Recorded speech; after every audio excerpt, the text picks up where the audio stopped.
আসসালামু আলাইকুম গাইস, কেমন আছো তোমরা? আশা করছি ভালো আছো। সবাইকে জানাচ্ছি অগ্রিম শুভেচ্ছা ঈদের জন্য। আসলে হচ্ছে কি, মায়েরা ঈদ যেহেতু চলে আসছে, তো এরকম যখন ঈদ আসে তখন আমাদের গ্রামের মেয়েরা, গ্রামের মানুষরা হচ্ছে কি ঈদের জন্য পিঠা তৈরি করে। তা না আবার কি পিঠা জানো? পিঠা হয়েছে কি ফুলকি জিলাপি পিঠা। হ্যাঁ বন্ধুরা, এই পিঠা নাম হচ্ছে ফুলকি জিলাপি পিঠা।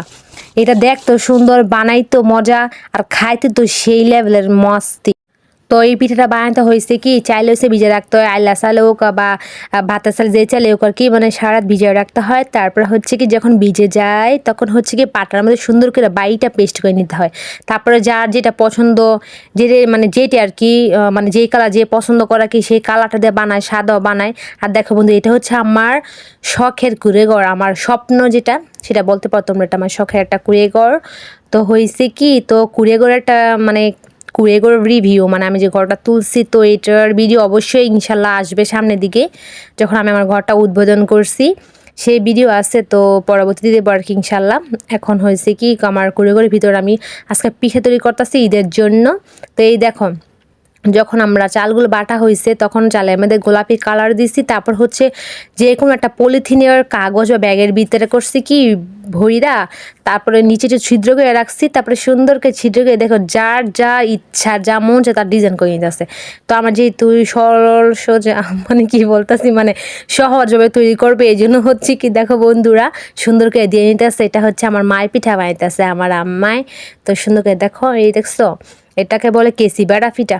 এটাকে আমাদের গ্রামের মানুষ কেসি বেড়া বলে, অনেক আইসের কথা আর কি কইতাম। আর দেখো আমার ঘরটা কি সুন্দর লাল টুকটুকি বের মধ্যে লাগতেছে আমার জানটাকে। আর দেখো, এটা হচ্ছে আমার আব্বা জান, আমার আব্বু করতেছে কি, মানে হয়েছে কি আমরা পিঠা বানাইতেছে, আমার আব্বা জান হচ্ছে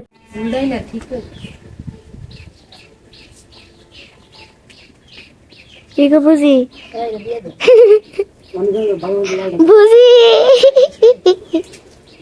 আর আমার আব্বাজান হইতেছে আর কি পিঠা আছে দেখো, তো গরম ভাপের পানির মধ্যে হচ্ছে কি পিঠাগুলো সিদ্ধ করতেছে, তারপর পিঠাগুলো আমার নামাইতেছে, মানে অনেকে সাহায্য করতেছে আর কি আমাদের কামের মধ্যে আমার আব্বাজান। তো দেখো পিঠাটা কত সুন্দর হয়েছে দেখতে, একদম কিউট, অনেক ভালো লাগে এরকম পিঠা তৈরি করতে, মানে অনেক শখ জাগে আর কি।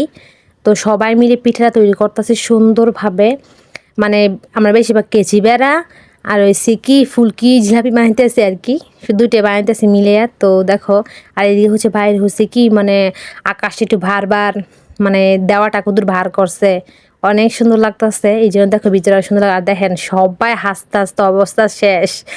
আমি এরকম পিঠা তৈরি করছি গাইস, দেখেন সবাই বলতেছে গাই হায় রে কি বানাইছো তুমি, সবাই হাসতে হাসতে শেষ। আমি কি বলবো বলেন তো, আমি আসলে কি মানে যেরকম পারে ওরকম বানাইছে আর কি, তো কি বলবো আর কি, সবাই হাসতে হাসতে। দেখেন আমার মায়ের কত সুন্দর করে বানাইছে। আর এটা হয়েছে কি, এই পিঠাটা এত খাইতে ভালো লাগে, যেটা আমার মায়ের বানাইতে, সেটা হয়েছে কি পাতা পিঠা, পুরো পাতার মতন হয়। বানানোর পর যখন সিদ্ধ করা হয় না, পুরো পাতার মতন হয়। তো দেখো অলরেডি হয়েছে কি, আলহামদুলিল্লাহ বানানো শেষ সবগুলা। এটা মানে এখন হচ্ছে কি আমরা বাঁশের চালের উপর, মানে চালনির উপর সুন্দর করে সবগুলো পিঠা রাখতেছি, সিদ্ধ পিঠাগুলা। এই দেখো কত সুন্দর হয়েছে।